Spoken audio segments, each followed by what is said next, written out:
Hola Gail, muchas gracias por acompañarnos hoy. Muchas gracias, Antonieta, a ti y a Base Pública por esta invitación. Gail, desde tu experiencia en prevención, ¿cómo podemos evitar que el narcotráfico siga creciendo en los territorios? Bueno, lo primero que hay que señalar es que se trata de un problema con múltiples aristas, ¿no? Y que por lo tanto requiere en su abordaje contar con un amplio abanico de estrategias. Entonces, un primer punto es la necesidad de contar con políticas públicas integrales, con una mirada de corto, mediano y largo plazo, que se hagan cargo de estas distintas dimensiones del problema del Ujú. narcotráfico sin prescindir de ninguna, ¿no? Y con esto quiero decir que, por ejemplo, el narcotráfico tiene una dimensión muy importante transnacional. Ujú. Recordemos, por ejemplo, que el informe de Naciones Unidas de 2018 o Ujú. 19 situaba a Chile como uno de los principales puntos de partida de la cocaína a puertos europeos, ¿no? Por lo tanto, es imprescindible fortalecer cooperación internacional, los controles aduaneros, de fronteras y la inteligencia policial. Ahora, ¿cómo lo abordamos desde Y desde los nuestros barrios, ¿cómo lo barrios? hacemos desde los barrios y la Claro, prevención? respondiendo a tu pregunta, para efectos de poder abordarlo en nuestros barrios es clave reconocer las características de aquellos territorios en los que el narcotráfico se instala, ¿no? Ujú. Entender su historia, el contexto, esto porque no se trata de un fenómeno que se distribuya de manera aleatoria y homogénea Ujú. en los territorios, ¿no? Tiene patrones de concentración geográficos muy importantes. Por lo tanto, es necesario entender cuáles son también las necesidades del territorio, porque los problemas sociales, las vulnerabilidades que tiene un barrio de la región metropolitana, del entorno urbano, del radio urbano, son muy distintas a las que pueda presentar un barrio de las mismas dimensiones, pero en la región de Arica y Parinacota, ¿no? Claro. Eh, Luego entonces, y sobre ya la base de la literatura criminológica, la evidencia comparada, eh, creo que hay dos elementos centrales para abordar la violencia, el delito y el narcotráfico dentro de los barrios. El primero es transitar desde una mirada y estrategias eminentemente reactivas, que Ujú. son las que lamentablemente han predominado en la política pública de seguridad y justicia en nuestro país, hacia una que tenga como objetivo principal eh, la misión de anticiparse a la ocurrencia del fenómeno de la violencia, el delito y el narcotráfico, pero abordando sus causas, ¿no? Y desde ese punto de vista, ¿qué medidas más innovadoras o fuera de la caja que se estén implementando en otras partes del mundo podríamos nosotros incorporar acá en Chile?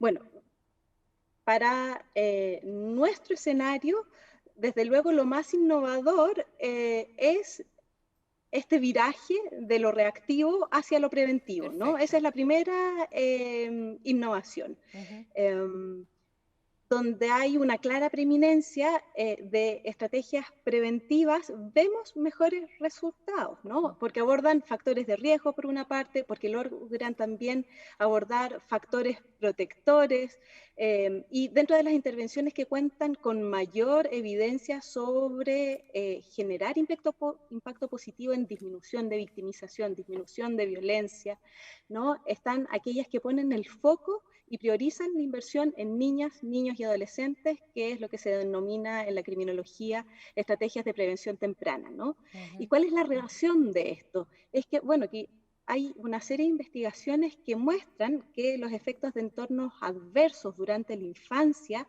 eh, pueden ser factores de riesgo y aumentan las probabilidades de desarrollar conductas problemáticas, dentro de las que se encuentran las conductas delictivas, ¿no? Y Claro. de violencia. Y también tenemos, por otra parte, una serie de estudios longitudinales, que son estos estudios que hacen seguimientos a los sujetos a lo largo del tiempo, de los que podemos desprender que iniciada la actividad delictiva, esta generalmente aumenta en frecuencia, ¿no? Pero también se dificultan las posibilidades de reinserción social, ¿no? Ujú. Aumentando también los costos sociales de manera importante. Entonces, te diría que una innovación relevante, un desafío importante es poner el foco en prevención temprana, evitando que se inicien, Claro. ¿no? Estas conductas o se interrumpan de manera temprana, porque es rentable socialmente, es rentable también económicamente para los ciudadanos y para los gobiernos. ¿Es el rol policial clave en la prevención o en algunos casos podría llegar a ser incluso contraproducente? No, de hecho, bueno, es un elemento clave del que no debemos prescindir, pero hay casos sin duda en donde el accionar policial puede ser contraproducente y no resulta pertinente, ¿no? Así es especialmente en la línea de trabajo de prevención temprana que te mencionaba. Existen Ujú. estudios como el que realizó Susan McVie y sus colegas en Edimburgo, ¿no? Que muestran que el contacto de los jóvenes con el sistema de justicia penal, con las policías, puede ser iatrogénico, ¿no? Es posible que estos contactos se conviertan en un factor de riesgo en sí mismo. Por lo tanto, es clave enfatizar que las intervenciones de prevención temprana deben ser implementadas preferentemente y mayoritariamente desde plataformas distintas a las del sistema de justicia penal, Ujú. como educación, salud, trabajo, vivienda, ¿no? Y desde tu experiencia en Paz Ciudadana y desde la Fundación Junto al Barrio, ¿cuáles son las medidas protectoras que impiden que niños, niñas y adolescentes puedan caer en las manos del narcotráfico? Lo primero es poder provisionar a nuestros barrios con infraestructura, equipamiento urbano y servicios básicos, ¿no? Ese es como Ujú. desde el punto de partida. De manera paralela, es clave trabajar en cohesión social, fortaleciendo los vínculos comunitarios, las relaciones interpersonales, entregando herramientas para resolver los problemas que se dan en el entorno urbano, así como generar espacios de participación. Yo diría que hoy en día la ciudadanía más que nunca está demandando espacios de participación, pero que luego se concreten en una capacidad de influenciar Ujú. en la provisión de servicios y lo que reciben en el territorio.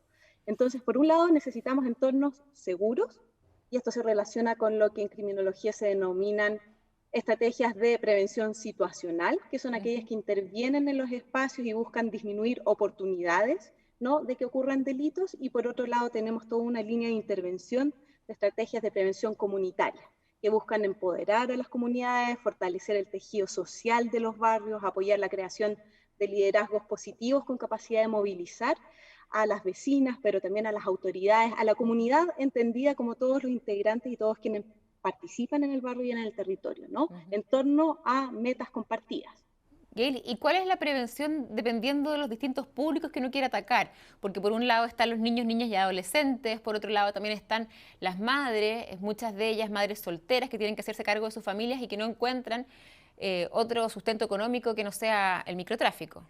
Bueno, de hecho es clave poder tener una batería diferenciada, ¿no? Entender muy bien quiénes van a ser los destinatarios Ujú. de tus intervenciones para que éstas sean pertinentes, y por eso es clave la fase de diagnóstico, ¿no?, de las necesidades en el territorio, eh, y poder entender qué es lo que más urge en nuestros barrios, ¿no? Esto, y lamentablemente aquí no existen balas de plata.